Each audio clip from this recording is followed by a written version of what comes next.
Al-Kadosh, Boker Or, Bekiim Bahalacha. This is Bekiim Bahalacha 5, which is Hilchot Ben Hametsarim Siman Taf Kuf Nun Aleph 551. And today's day 23. We will start with the preface of haircuts on the week of Tisha B'Av. Okay, that's what we're going to start today. So it's like an introduction, and we're going to start. As explained above in Halacha 44, the custom of Sephardic Jews is to permit haircuts and shaving during Ben Hametsarim, right? But the Ashkenazi Jews have the custom to refrain, right, from this throughout the Ben Hametsarim.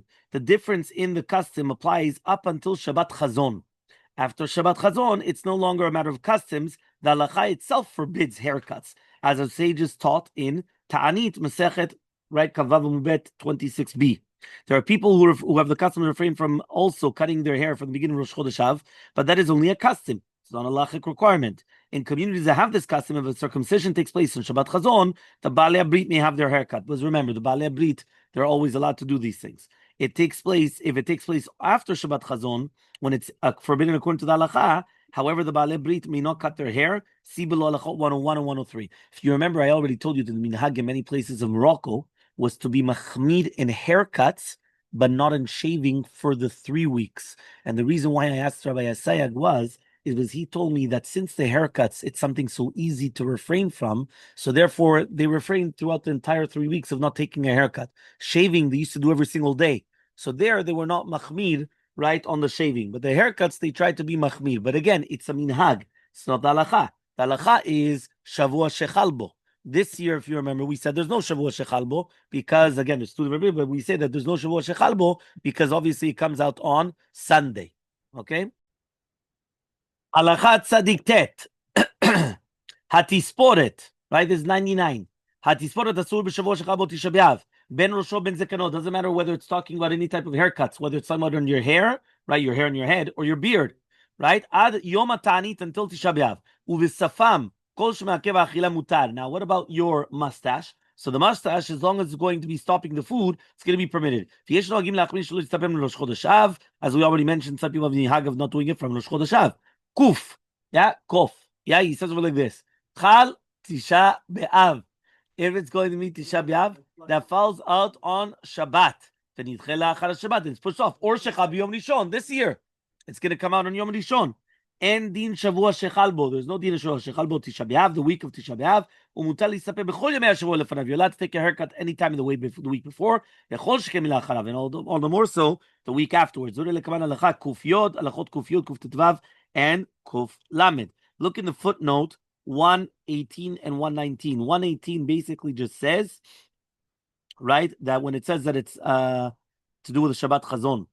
So he says like this. It says, sorry. I apologize. This is already in the next part in the Hebrew. Right, in the English, it's already on that page. But look in the next page in the Hebrew. Right, you understood? That means if Tisha B'Av would fall out on Shabbat, so for sure on Shabbat Chazon, Erev Shabbat Chazon, do not take a haircut. Right, that's what you should. It's proper to be machmir. Right,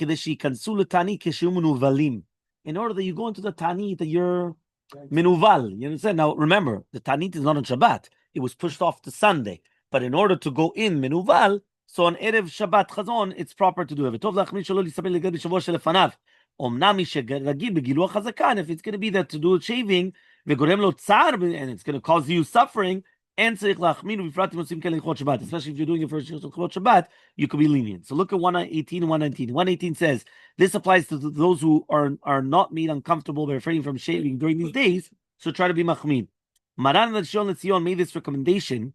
He says in Alichot Olam, based on the words of Ben Ish Chai, he explained that although the halacha is technically like the ruling of the Shulchan Aruch that haircuts are permitted, it is still recommended to refrain from cutting hair before the Shabbat, so that people would not begin the fast appearing neat and clean.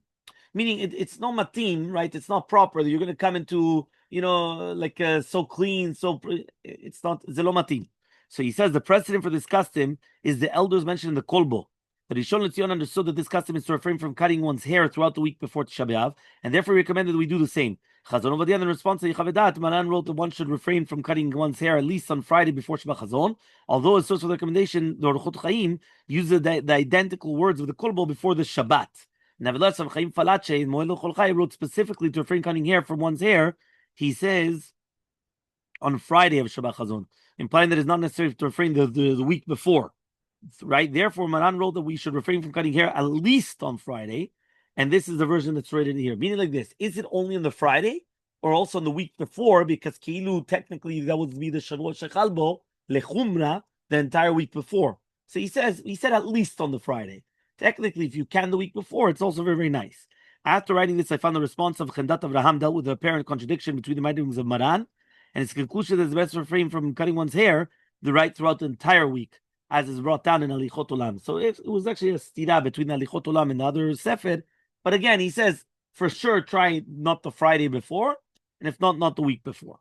Okay, next halacha, right? Kuf Aleph. Bale Brit, Amuel Vasandak, Vavia Ben. Right, so you've got the three Bale Brit. Remember, whenever you have Bale Brit, there are three people. You have the father, the Sandak, and the Moel. Right, so he says some people think it's a caterer, but it doesn't exist. Right, Mutarim Listapel Galeach Biyom Amilah. He says you're permitted to come and mitgaleach Yom HaMilah. Af le'achar shenichnas Rosh Chodesh, even after it comes in Rosh Chodesh. So he says Yom Tov Shalemu, but it's mamash Yom Tov for them. אבל בשבוע שחל בו תשעה באב, מדין התלמוד אין להתיר אף לכבוד המילה. He says שבוע שחל b'o, even for the milah, you can be matid. Okay, look in the footnote 120. Maran the Rishon LeZion wrote that if any of the Balei Brit ignored this halacha and did cut their hair on the day of the circumcision, it's not necessary to protest his behavior, since there are poskim who rule that it's permissible. Meaning, lecha techila, you tell them that it's a sur, but if they did it, you're not going to give them over the head. You understand? Fine. Last halacha kuf bet. Im chal Tisha B'Av b'Shabbat or Yom Rishon. Hoy, so if Tisha B'Av comes out on Shabbat and it's postponed to Sunday, or it comes out on Sunday like this year, hoy lo min adin modin Shavua Shechalbo. Right? There's no Shavua Shechalbo this year. Mutarim balei avril yisapel להתגלח b'chol yomim shekodem Tisha B'Av. They could take haircuts and do everything the days beforehand. And even if they're going to have a minhag to be machmir, for balei brit you could be mekel. Okay?